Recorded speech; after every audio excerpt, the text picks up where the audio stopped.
everyone, my name is Evie Lupine. This is Bandit here with me again today, and we are going to be doing a video on red flags. But before we get into that topic, just like a couple of things to address really quickly.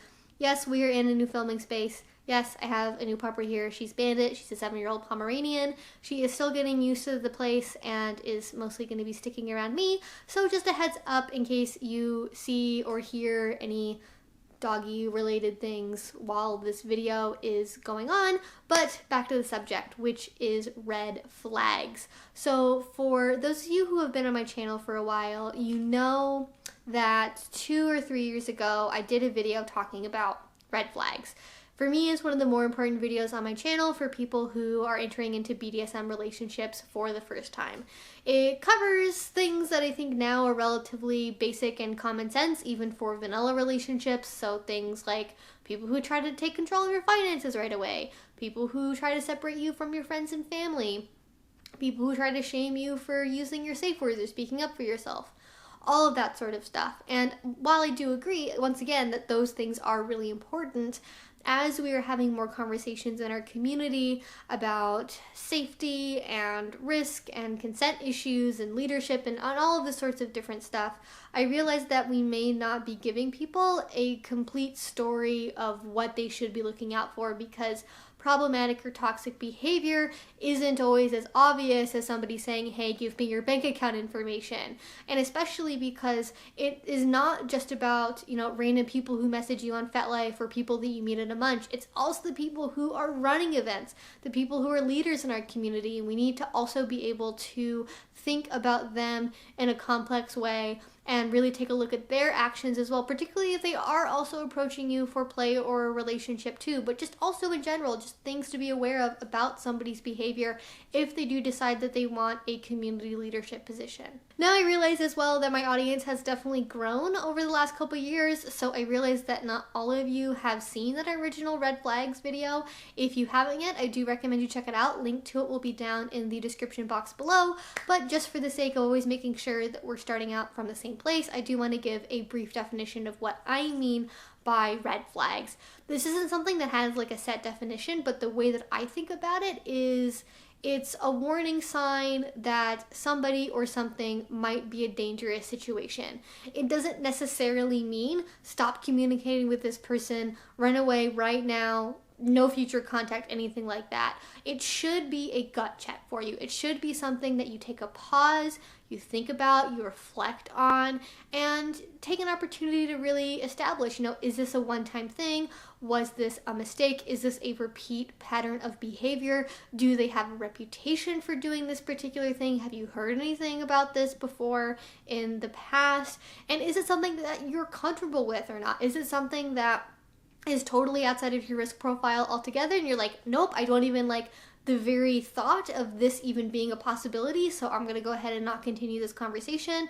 Or is it something where you're like, I'm not really sure yet, I want to continue talking to this person and get a better sense of maybe that was just something that I misinterpreted, or if it's something that maybe has a little bit more beneath the surface. So red flags are something that definitely have a level of nuance to them. They're more just things to be aware of, things to know about, because they can be signs that a person may not have the best intentions or the best consent practices. So today, we're going to go over 5 new red flags that I have discovered since I have entered into the community and since I've had more experience interacting with people who have higher positions of authority in local and online kink spaces. So while all of those other original things that I talked about still apply, I am going to be adding some new thoughts here, as well as maybe kind of revisiting some concepts I've covered previously, but discussing them in a new way.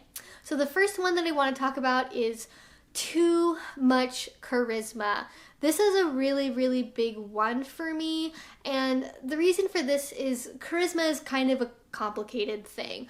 We like people, we like to like people, and when we are around people, interacting with a group where we feel really accepted and we get along with everyone, it can seem like everybody's like super friendly, really nice, and for the most part they are, but sometimes there's this like one individual that will really stand out, and everyone just seems to like them, and they're at like every event, and they have this really big social group, and they're kind of like the star of everything around them, and they can seem like very persuasive, they can seem like they've got it all figured out, they can seem like they really, really care about you and that they want to know more about you, and that could very well be the case. But what's complicated is because we like to like people so much, somebody with charisma can affect our ability to accurately perceive the way a relationship is going. So if somebody's like really, really naturally charismatic, it's easy to read into that in a way where it's like, oh my gosh, they really like me, they really care about me, and that might not necessarily be the case. That might be the way that they interact with everybody.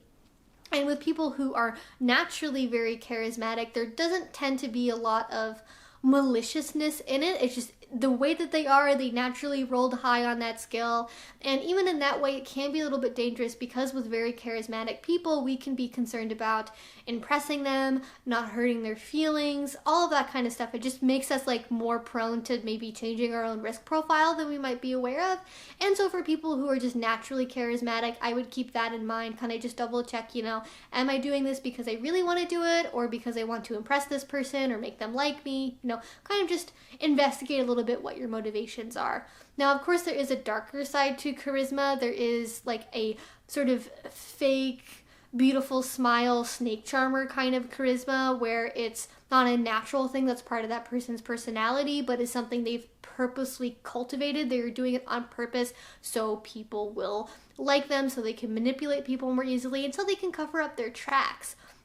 Because when people have charisma, they do tend to just naturally somehow like end up more towards the top of the hierarchy and get put in positions of leadership because everybody likes them so much, and obviously they're a really good leader, and so on and so forth.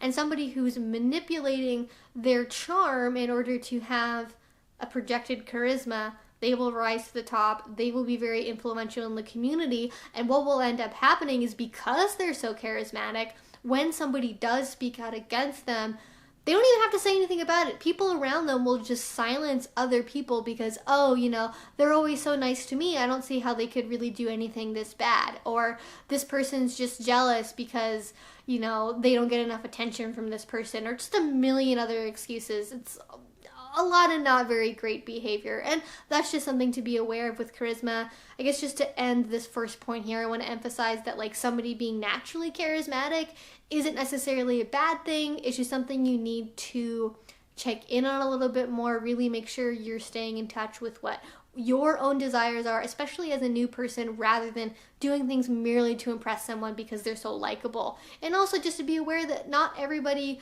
who seems really outgoing, that is kind of a big social butterfly, always has the best intention. Sometimes there can be a level of manipulation that lies below the surface. All right, number 2 is being over involved in the scene. Now, I am very pro volunteering. I am very pro being involved in your local community.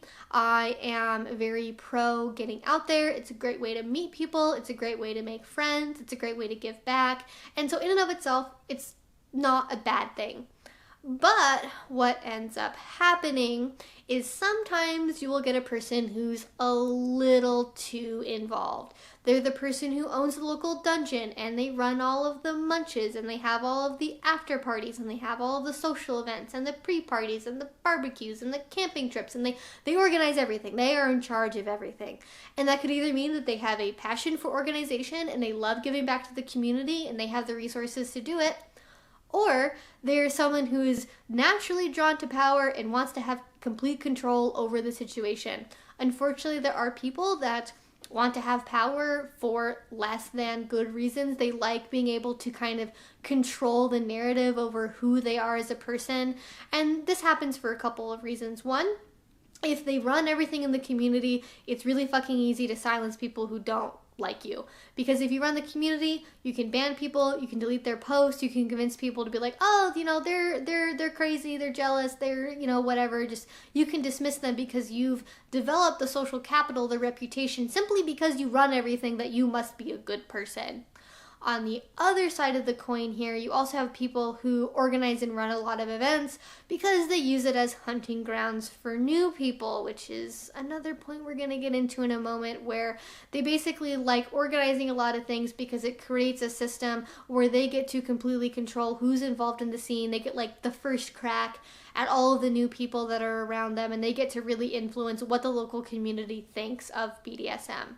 And that brings us to number 3, which is being overeager to play with new people / only playing with new people.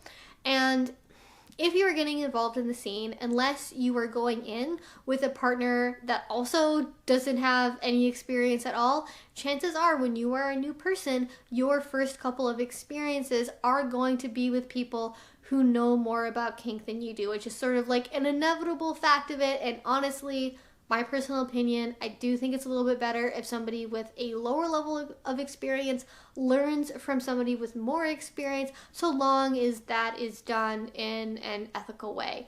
But there's a difference between, merely just being helpful towards new people and being willing to offer them new experience versus only playing with new people. And the reason why this is a red flag is because people who selectively choose only to play with new people usually do so because they are relying on the fact that that new person doesn't know as much about kink as they do. They don't have a kinky support network that they can ask questions to. They're not familiar necessarily with things like safe words and aftercare.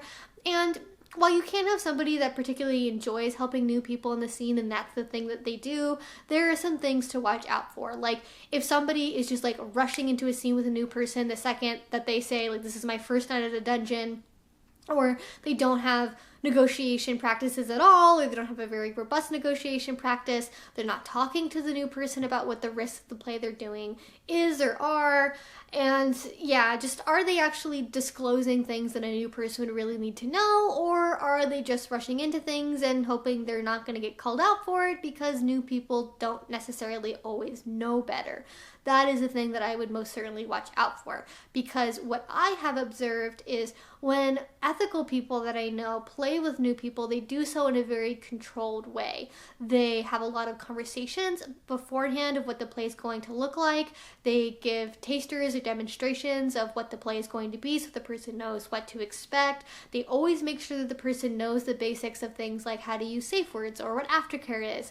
They have lots of negotiation, lots of talk, and they play in a very limited way. They usually have either a short scene or a not very intense scene, with obviously the understanding that if things do go well, there's always going to be the opportunity for more play. The counterpoint to this is somebody who plays really hard, really fast, all of a sudden with brand new people. Like if you are somebody who is going out and playing with brand new people and doing really intense bondage with them, doing really intense power exchange, like day one of them knowing what BDSM is, to me that is a giant red flag, and I would really, really question somebody's motivations for why they would want to do that. Alright, number 4 is somebody who tries to tell someone else what their role is. I don't know if you've ever heard this, but I have certainly gotten things along the lines of, oh, well, a dominant is supposed to teach a submissive what they really are. Or, I know that you're a slave by the way that you walk. I know you have the potential in you. And just gag me with a spoon. Like, when I hear stuff like that, it absolutely just makes my skin crawl. And I think this goes along kind of the same lines as somebody who likes having, like, authority and control in a community, because people who are like this usually have a very set definition of what kink is and like what kink is like supposed to be and allowed to be. There can be a lot of gatekeeping wrapped up in that. There can be a lot of like one true wayism wrapped up in that as well. And that in and of itself, just by itself, can be a little bit like squicky for me, because I'm definitely not a one true way type of person. That's why I have a YouTube channel talking about this, is because I think you guys should be able to decide for yourselves what your kink looks like and what your roles are. People who perhaps have a less than consent focused agenda on their mind enjoy being able to mold people into what they believe kink is or what kink should be. And I think a good way of thinking about this maybe is, kink comes in all different shapes and sizes. There are all different types of submissives, there are all different types of slaves, and the only person who really truly knows what you are and what your label is you. And the only way to figure that out is through your own mental processes and through the experiences you have, not somebody else to decide that for you. It can be helpful to have a partner that encourages you to explore new things or gives you suggestions or ideas. Those things are helpful, but there's a difference between merely suggesting or trying things out or making observations versus being like, I know you're meant to really be a slave, and just like insisting that that is exactly what the person is. That's not how it should be done, in my opinion.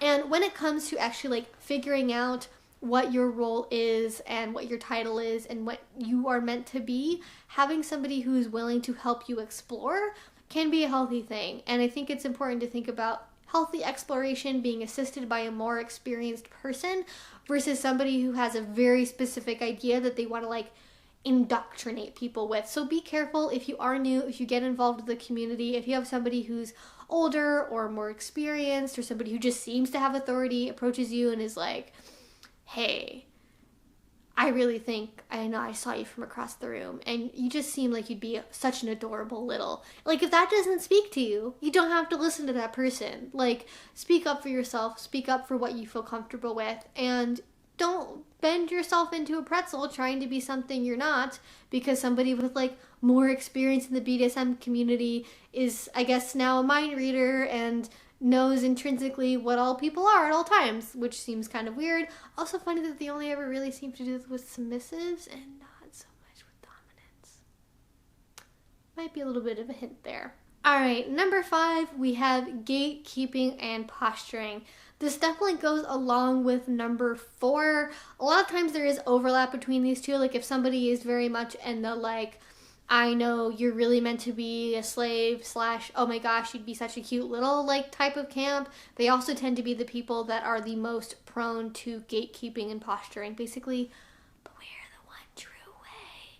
BDSM is an extremely diverse community with a multitude of different perspectives and backgrounds and histories and interests.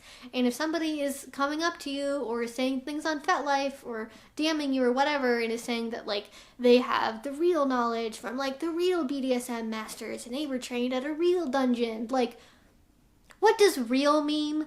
Like, what do you mean by real? There's not a certification process for BDSM dungeons. There's not a BDSM university where you can get a doctorate in kink.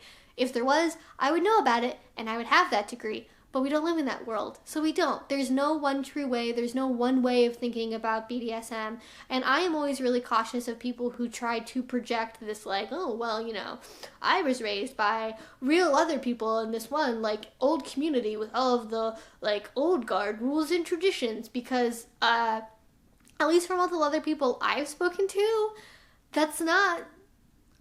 there's not really like an actual like old guard rule book of like this is how kink is supposed to be. And also it can kind of reflect a lack of willingness to adapt to an understanding of new best practices.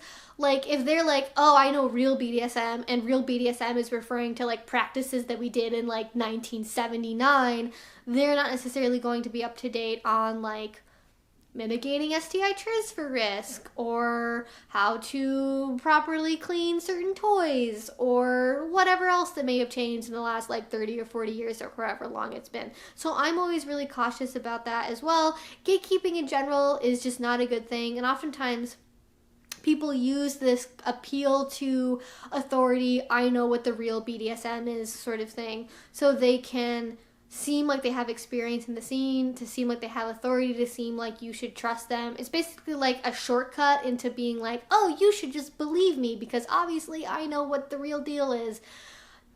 Don't do it. If somebody really does know what they are talking about, the way to get there is not through just saying like, I practice the old guard BDSM. Like, having conversations with this person, discussing their ideas, you know, just how you would get to know a normal person. That's how you really know if they actually understand what they're talking about or not, rather than just merely posturing because they want to seem like what they know that they're talking about. And this is dangerous because new people don't really know that there isn't a real BDSM. Like, they don't necessarily know about like what old guard really means, and they don't necessarily know that the person is just like spewing BS that like came from the internet to seem like they have authority. Like, it's very easy to manipulate new people into believing that you have legitimate authority because you're appealing to like this like ancient tradition that doesn't even really exist. And so that can lead to a new person kind of giving somebody trust that they haven't necessarily earned yet. And even with experienced people, this can happen as well. I think there is a romanticism of the idea of like true traditional BDSM because I think it's appealing to have a cohesive historical narrative to the way that our community was formed, and that, you know, we're okay because obviously humans have been doing this for a really long time, and they've been doing it in this way for a really long time with these same motivations and tools and blah blah blah. Doesn't necessarily mean it's true. I've kind of gotten a little bit of a history lesson lecture thingy here. And also, as well, just a little like news flash here that kind of goes along with this as well.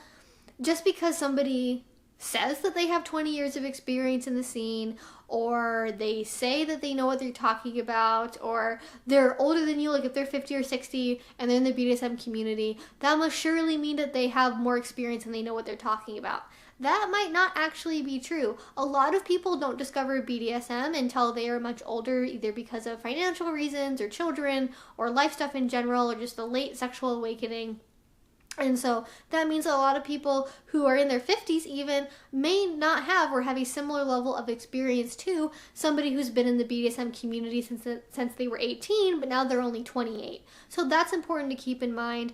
And somebody can just like say that they have a certain number of years of experience. It doesn't actually mean that they have that many years of experience. Like, somebody can go on FetLife and say, I've been doing BDSM for 20 years. But what they really mean is I've been masturbating to BDSM porn for 10 years. After that, I tried it with my girlfriend once. I didn't do anything BDSM related for another 5 years. And then I've actually really only gotten into the scene like 2 months ago.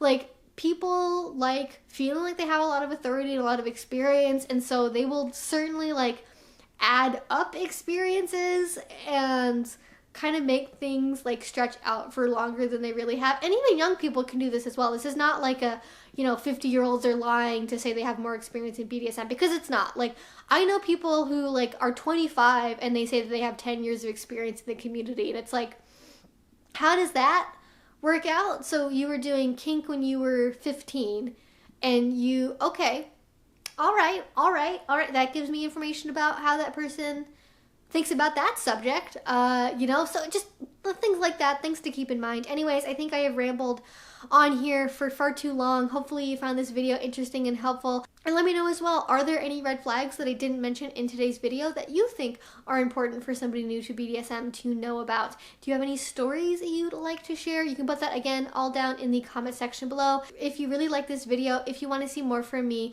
the best way to do that is by subscribing to my channel. I make videos twice a week about all sorts of BDSM related topics. And finally, if you really enjoyed this video, if you want to support my channel in a financial way, the best way to do that is through Patreon. That is what makes all of these videos possible. This is why I'm able to do YouTube full time, and it also offers me the ability to give you guys a lot of extra content and rewards. So we have a Discord chat, we have one-on-one phone calls, we have extra videos, photo shoots every month. I'm currently doing like 1 or 2 photo shoots a month, and then like 2 to 4 extra videos, kind of just depending on the content. So there's a lot on there already. If you haven't checked it out already, please do. Link will be in the description box down below. And until I see you guys next time, I hope you have a great rest of your day and a great rest of your week. Bye-bye.